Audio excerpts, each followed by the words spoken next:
What's up, everybody? Welcome back to the channel. More Birthright here as we work our way through the Brecht realms in the Basin States here. So today we're going to take a look at Rohrmarch, which is an interesting realm to say. Gives some very Osorde vibes from the Annuir setting. But let's take a look at what we get here. So it's chaotic neutral, recommended for PCs, so PCs can play this realm. Now, you got a lot going on backstory-wise, and that's kind of why it's sort of a complicated realm here. Since the death of King Wilhelm I, Rohrmarch's predatory neighbors have depleted its holdings and frightened its populace, fueling its civil war. So yeah, if you're playing this realm, you're going to jump into a civil war here.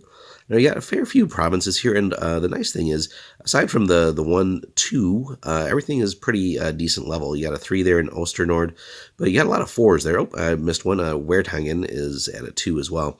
But nonetheless, you have at least 4 provinces and 1 that's a 5 in Nunkapel. So pretty decent population-wise. You got some split law, some split temples, and some split guild action, but the sources are still under the Sayers dominion, and we've already covered her. So let's jump in and see what's all going on here.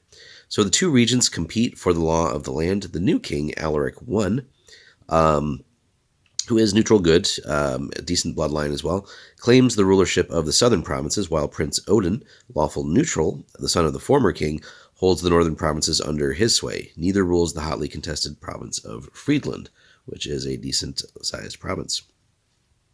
Now, on the temple side, Her Grace, Delma Fusen, a pretty decent-level priest, very small bloodline, though, but lawful good, brought the worship of Halen over the mountains to Rohrmarch, which is kind of an oddity for the Brecht lands, but makes sense, given the location. That'd be one of the first realms to try and have Halen worship. King Alaric's bid for the throne, she does support that. Meanwhile, the Stormlord, Seerbrands, led by Kurt Warkind, fun name there, right, Warkind. He's mixed class here, so level 3 fighter, level 7 priest, chaotic neutral, so that tells you something. Defends the older faith and stands behind Prince Odin. So again, you got the religion split down the political lines as well. So super, super fun. The guilds, the Steelbenders, Gildan forges swords and armor for both sides of the conflict. So imagine that, war profiteering. While the Frederick Forestanen Guild supplies lumber and leather to anyone with a coin to pay. So again, guilds, essentially the industrial complex, if you will, fueling both sides of the conflict. No wonder there. And then the sources, the Sayer does control everything. Again, we know a little bit about her. It takes advantage of the lack of source holdings in Rohrmarch. So yeah, there's not much there, and she has some decent level sources there as well, in the more underdeveloped areas for the most part. So you got 2 separate sets of regencies and armies here. So Alaric has 15, 18 as far as regency, a decent little treasury comparison there too. So if you look at their RP, Odin definitely has far less. Treasuries still somewhat similar, still on the small side, although Odin does have 10 more, which is, not insignificant. Then their armies, roughly same size, although again, Alaric seems to have a little bit more. So 3 units of scouts, 4 infantry, and 2 elite infantry. Delma, the priest, also contributes 2 units of levy. And so again, you have essentially, 7, 8, 9, 10, 11 units there. No cavalry, at least not currently. Odin seems to be more focused in a little bit more of an overall elite force. So his forces are primarily entrenched around the city that bears his name. So 2 units of cavalry and another unit of knights. So very good stuff there. And then 2 units of elite infantry as well to balance out what Alaric has. Kurt Warkind has also hired 2 units of mercenary infantry and raised 2 units of levy to plague Alaric's troops. So even though it looks small on paper there, he's got 9 units available. Now the regent, Alaric I, younger brother of Wilhelm I, has ruled the southern provinces since Wilhelm was killed by the boar 6 years ago. Odin, Wilhelm's son, on the other hand, rules the northern provinces. Rumor has it that Alaric, a ranger of some renown, doesn't want to be king, but fears that Kurt Warkind secretly holds sway over the young prince Odin. Alaric does not want his forest domain to be devastated by the war Warkind wishes to wage on Kiergaard. So again, very complex, very divisive political tensions here, religious as well. Excuse me. And then also just, again, just lots of different machinations going on here. So kind of Game of Thrones vibes on that. So then getting to Kurt Warkind, again, lots has been said so far. So he definitely manipulates Prince Odin's hot blood and longs for rulership of the domain. So that'd be a sort of a campaign goal, maybe if you're trying to, if you're playing the party opposed to Warkind, is to maybe expose him and his machinations and maybe at some point reunite the realm. But as it says here, he does manipulate Prince Odin. If not for her grace, Dalmafusin's protective magic, he probably would have seized control already. Another distraction to Warkind's goal is his preoccupation with Kiergaard for whatever reason. He has primed the Stormlord Seerbrands to despise Kiergaard's people with an irrational hatred. His occasional forays into the Northern Realms systematically deplete his forces and allows Alaric to recover from the prince's sometimes brutal attacks. So he's kind of self-destructive in that sense, which has kind of kept him in check. That could be a goal, too, is to maybe, continue to fan his ambitions there and maybe, set an ambush to ultimately remove him from the board and then maybe, again, work towards reuniting the realm. So that could be an interesting goal. Now, description of the realm. So Rohrmarch has had a troubled history, as you can tell just from what we've talked about so far. Even during the days of the Brecht League, it suffered from some of the most just regular kind of disasters and internal strife. Some say the royal family, or maybe even the bloodline itself, is cursed, while others believe it's their buffer position between essentially four great powers that kind of contribute to that, right? So they're kind of sandwiched between Annuir, the Kinasi, other Brecht realms, and the Gorgon, which, is not a fun situation there. The one peace in the realm exists between the two guilds. So imagine that.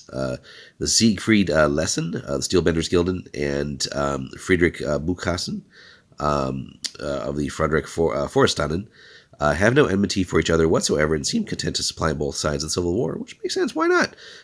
Money's money, and that's what they care about. So that would be a potential thing to focus on, regardless of what side of the campaign you'd want to be on in this realm, is somehow maybe stoking some sort of patriotism for the guilds, but obviously if it's in their interest to keep war going because they profit off of it, so that could be a tough situation to fix.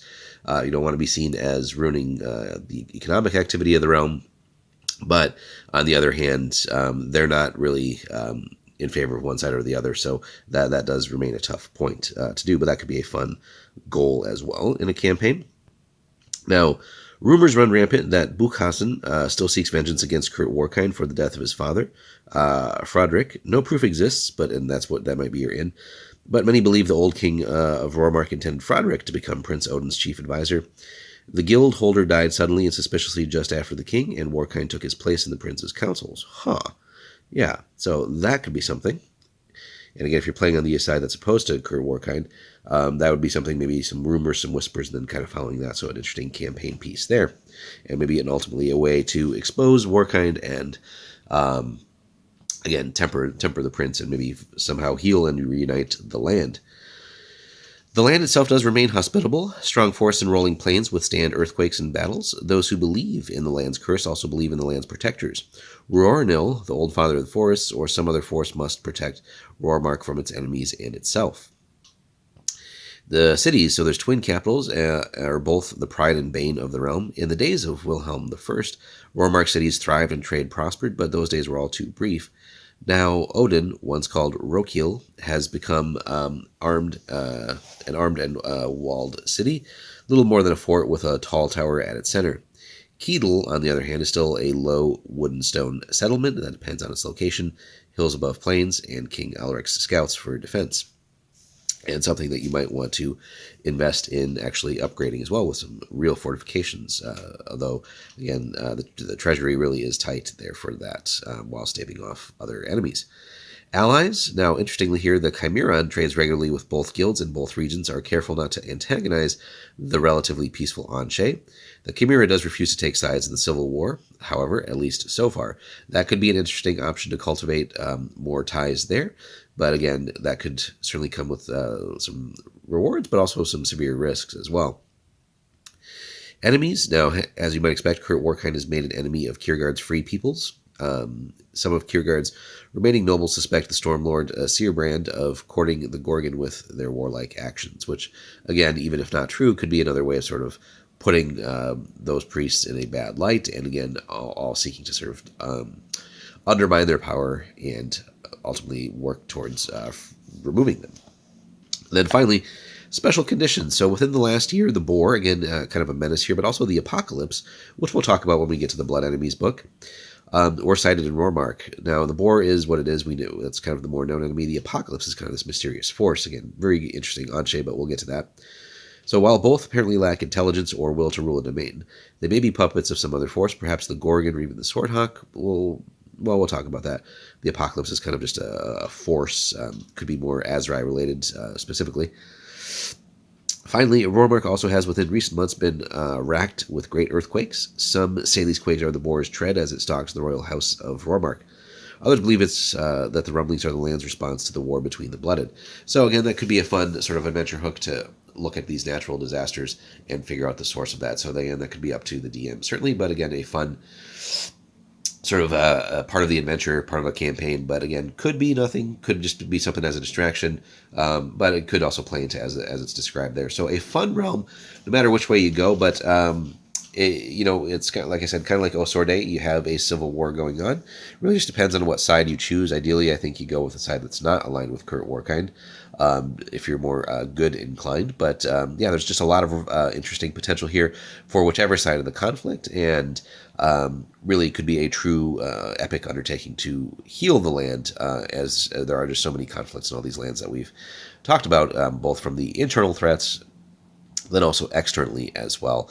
So could be a major accomplishment, and certainly would bring a regent some great prestige as well. But let us know your thoughts on Rohrmarch, and if you've played a campaign with the realm, how you handled the Civil War, or if you've adventured in and around there and how that's affected your campaign. Be eager to hear from you guys. Be sure to like and subscribe and comment. That helps out the channel. And if you want to support the channel more and see videos like this a little bit early, check out our Patreon. Link in the description. Thanks so much for watching.